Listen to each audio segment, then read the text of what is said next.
Imagine a serene summer afternoon in a small town.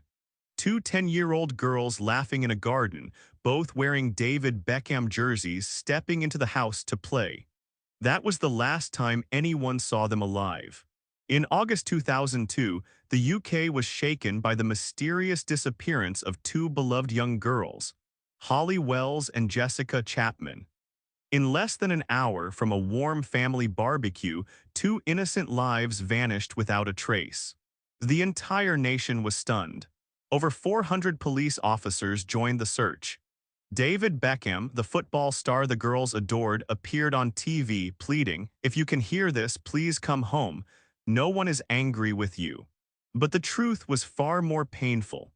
On August 4th, 2002, in Soham, a quiet town in Cambridgeshire, England, Holly Wells was hosting a backyard barbecue. She invited her best friend, Jessica Chapman, over. Both 10 years old, classmates, inseparable since they were little.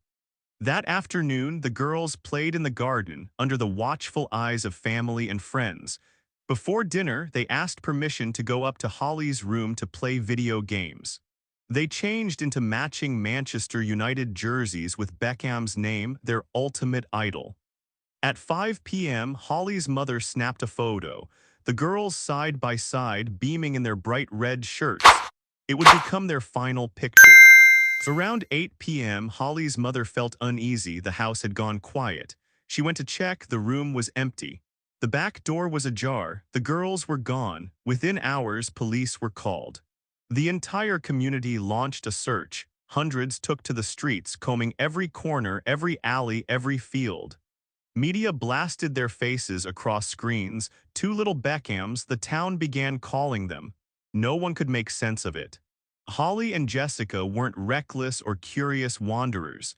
They were well taught about safety, never talked to strangers, never left without permission. Police started asking, could the perpetrator be someone the girls knew, someone they trusted? The search dragged on for 2 weeks, 13 long days with no clear lead. Special units, search dogs, helicopters, even local actors were recruited to recreate the girls' last known movements, hoping to trigger someone's memory. Then, on August 17th, Keith Pryor, a caretaker at the RAF Lakenheath base, caught a strange smell near the fence. Days later, haunted by unease, he returned with two friends. They pushed through the bushes and screamed in horror. The bodies of Holly and Jessica were found lying side by side in a shallow ditch, severely decomposed and deliberately burned. The entire nation fell silent. That place should have been peaceful ground. But that day, it became a cold grave for two innocent children, said Chief Constable Chris Stevenson. As the news spread, no one could have imagined that one of the first people to appear on camera was also the last to see the girls alive. Ian Huntley, the school caretaker, and his girlfriend Maxine Carr, a teaching assistant for the girls. Maxine cried on television, held up a handmade card Holly had given her, and referred to the girls in the past tense, even though their deaths hadn't yet been confirmed. The host asked, "You said they were good girls, why the past tense?" Maxine froze, and Huntley, he gave multiple interviews, calmly stating he was the last person to see them, with a disturbingly composed expression. No sign of discomfort. And slowly, the cracks began to show. The girls were just walking past someone they trusted. Minutes later, they were gone forever. August 2002. While the rest of England basked in summer sun in a tiny village called Soham, where doors were left unlocked and children played in the streets, two smiling girls in red Beckham shirts were captured in a photograph. 10 years old, best friends, Holly Wells and Jessica Chapman, in a moment of innocence, stepped inside a house and vanished from this world. No scream, no witness, no clue what happened. Who could harm two girls in broad daylight in the heart of a peaceful community? That evening, August 4th, Holly and Jessica were allowed to go inside to play games, right in the middle of a family barbecue. At 6:10 p.m., that was the last time anyone saw them alive. An hour later, when the silence became too long, Holly's mother went to check, and they were gone. No note, no fallen item, no one saw them leave. Just emptiness, cold and invisible, and a creeping fear spreading like ink in water. Within 24 hours, the quiet countryside turned into one of the biggest manhunts in British history. Where could they have gone? Who could make two girls disappear without a trace? No one expected that the man on TV pleading bring them home safely was the very person who had stolen them away. I remember telling my wife, look, there go the two Beckham girls. As a witness later recalled, the last confirmed moment, two girls in bright red Manchester United shirts walking hand in hand through Soham, and then they were gone, police mobilized. A nation held its breath. A £1 million reward was offered. Over 400 officers flooded the area. Front pages were plastered with their faces. David Beckham himself went on air. Holly and Jessica, no one is angry, please come back. But silence followed. A crushing, terrible silence. Day 13. A maintenance worker found a strange smell near a military base. A few days later, he returned with friends. And what they found shattered a generation's innocence. The bodies of Holly and Jessica, placed side by side in a shallow ditch, partially burned. No one wanted to believe it, but there was no doubt. Why these two girls? Why didn't anyone see or hear anything just minutes from the village center? And why did a seemingly ordinary man, a school caretaker, appear on every news channel calmly stating, I may be the last person who saw them? Welcome to the Soham murders, one of the most shocking and heartbreaking cases in British history. In this series, we will retrace the girls' final steps, uncover every lie, every seemingly innocent face. Learn how a man with a dark past slipped into a school, how a woman the girls loved helped cover up a monstrous crime, and ask whether justice was truly served or just painted on with hope. If it were your child, would you have had time to save them? This isn't just a story of two murdered children. It's a story of how we as a community failed to hear the silent cries. It's a journey into the dark, one from which none of us return unchanged. Stay with us. We're just getting started, a place where people didn't lock their doors. A town where trust was absolute. But in that very place, two girls vanished without a sound. If you ever visit Soham, a small town in Cambridgeshire, eastern England, you'll understand why people called it England's peaceful oasis. Clean streets, pretty houses, neatly trimmed gardens, children's laughter echoing in the afternoons. Here kids walked to school alone, neighbors knew each other's names. Shops still let regulars pay later like in the old days. We didn't worry about crime, there was no reason to fear in Soham. A tearful neighbor said, yet in this picture-perfect place a nightmare unfolded, shattering the illusion of safety. At around 6:10 p.m. on August 4, 2002, Holly and Jessica asked Holly's mom if they could walk to a nearby candy shop, completely normal on a summer evening. No one worried. No one thought they were walking into a one-way trip. As dusk settled, the family realized it had been over an hour. No sign of the girls, they called no answer, walked the streets no sight, asked neighbors only worried shrugs. Around 8 p.m., police were officially contacted. At that point, they still believed, maybe the girls are lost somewhere, they'll be back. But something strange lingered, there were no clues. No scream, no item dropped. No one saw them get into a car, nothing. Only one image survived, captured by a store security camera.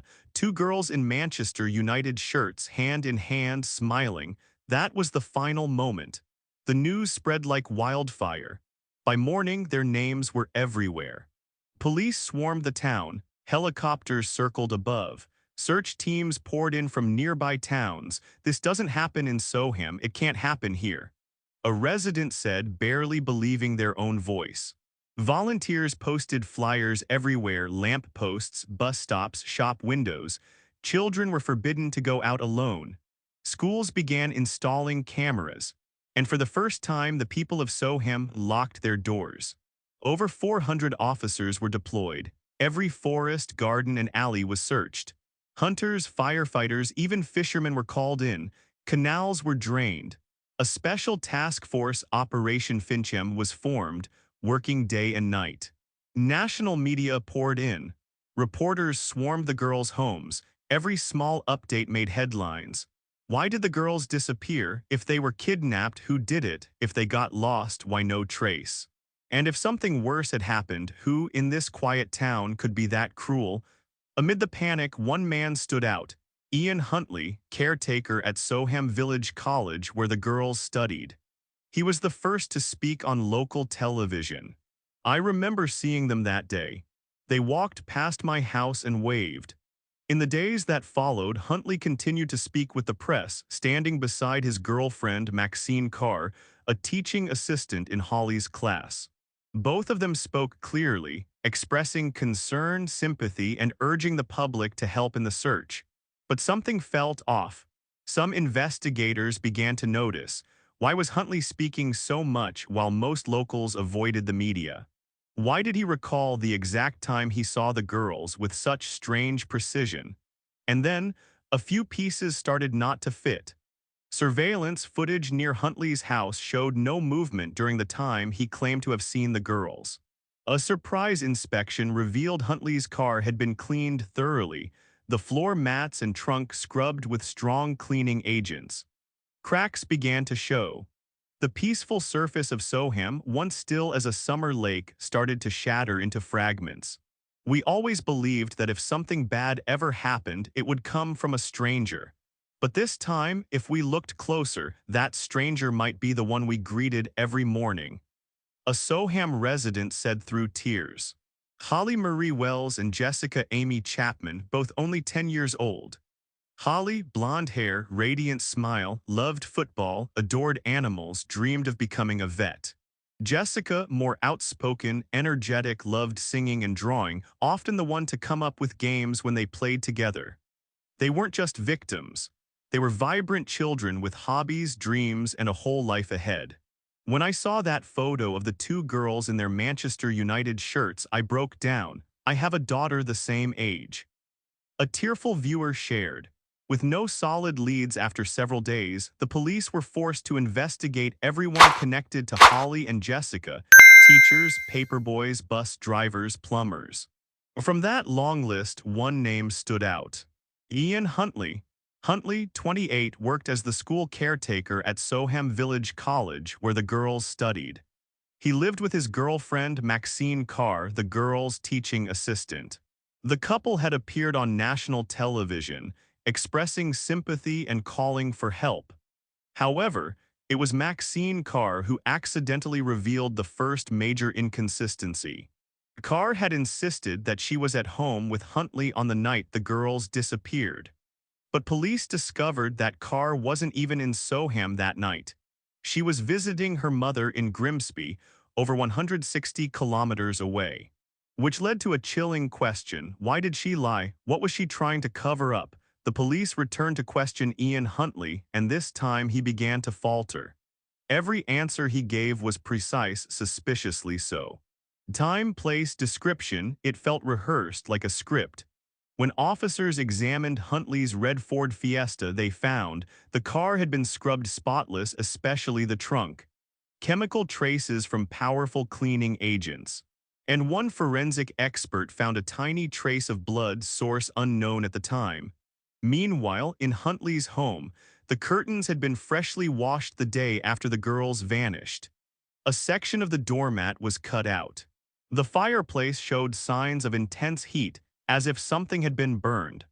Another disturbing discovery, CCTV footage from the school where Huntley worked showed a missing segment between 6:00 and 6:30 p.m. on August 4th, the critical window. Upon inspection, police suspected the footage had been manually erased, and the only person with access to that system, Ian Huntley. On August 17, after nearly 2 weeks of searching, a hunter found two small bodies dumped in a ditch near RAF Lakenheath, over 16 km from Soham. They were decomposing, wrapped in partially burnt fabric. One of the girls was still wearing a red Manchester United shirt, number 7, Beckham. DNA testing confirmed it was Holly and Jessica. Autopsies suggested suffocation. Fibers, hair, and fabric found with the bodies matched items from Huntley's house. There was no way out for him anymore. A horrifying detail emerged when investigators searched Huntley's attic. Under ultraviolet light, they discovered dried blood spelling out the words, "May you find peace." Experts confirmed the message was written in blood containing the DNA of both. He lived among us. He went to school every day, and we let our children be around him. A parent in psychological shock, trust, once the pride of the small town of Soham, had now become a deep, unhealable wound. On June 16, 2003, nearly a year after the crime, Ian Huntley was brought to trial at the Old Bailey Court in London. The indictment included 2 charges of murder and one of obstructing the investigation. Maxine Carr, Huntley's girlfriend, was also prosecuted for giving false testimony in an attempt to cover for him. In court, Huntley pleaded not guilty to murder, claiming that one of the girls had accidentally fallen and hit her head in his bathtub. The other panicked, screamed loudly, and made him lose control. "I was scared and didn't know what to do. I didn't mean to kill them." But no one believed him. Forensic evidence, witness statements, testimonies from neighbors, and Huntley's own initial lies painted a clear picture. He lured Holly and Jessica into his house, murdered them, and then tried to cover up his crime with chilling coldness. On December 17, 2003, after 27 days of trial and 4 days of jury deliberation, Ian Huntley was sentenced to life in prison without parole, without conditions. The judge declared, "You are a dangerous, inhuman, and remorseless man. No words can lessen the cruelty of what you've done." Maxine Carr, though not directly involved in the killings, still received a 3-year prison sentence for intentionally providing false evidence, delaying the investigation. However, after serving her time, Carr was granted lifelong identity protection and now lives under a new name, a decision that sparked widespread public controversy in the UK. No sentence could ever mend the broken hearts of the 2 families. Kevin Wells, Holly's father, refused all interviews for years after the trial. He was only ever seen silently standing after each hearing, holding a photo of his daughter. Jessica's mother lost her voice when she learned of her daughter's death. She underwent psychological therapy for nearly 3 years before being able to return to work. Holly's bedroom was kept exactly as it was for many years, her teddy bear still resting on the pillow, her Beckham No. 7 jersey still hanging at the foot of the bed. The school the girls had attended built a memorial garden, with 2 stone benches engraved with the names Holly and Jessica. Every year on August 4, the people of Soham lay flowers, release white balloons, and light candles at the school gates. The new generation of children are taught about the tragedy as a solemn reminder. We must never forget. The Soham case not only shook all of Britain, but permanently changed its legal system. Before this, individuals with past sexual or violent offenses were not thoroughly vetted when applying for jobs in schools. Ian Huntley, who had previously been accused of rape and assault, but never formally convicted, had still been allowed to work in education. After the case, the UK government established the CRB check system, now known as the DBS, making background checks mandatory for anyone working with children or vulnerable individuals. If someone had listened to Holly and Jessica sooner, if someone had checked Huntley's background more carefully, maybe things would have been different. A mother from the Legal Reform Campaign. Every August 4 at exactly 6 p.m. The people of Soham bow their heads in a minute of silence. 1 minute to remember 2 little angels. 1 minute to acknowledge that we once failed to protect the innocent.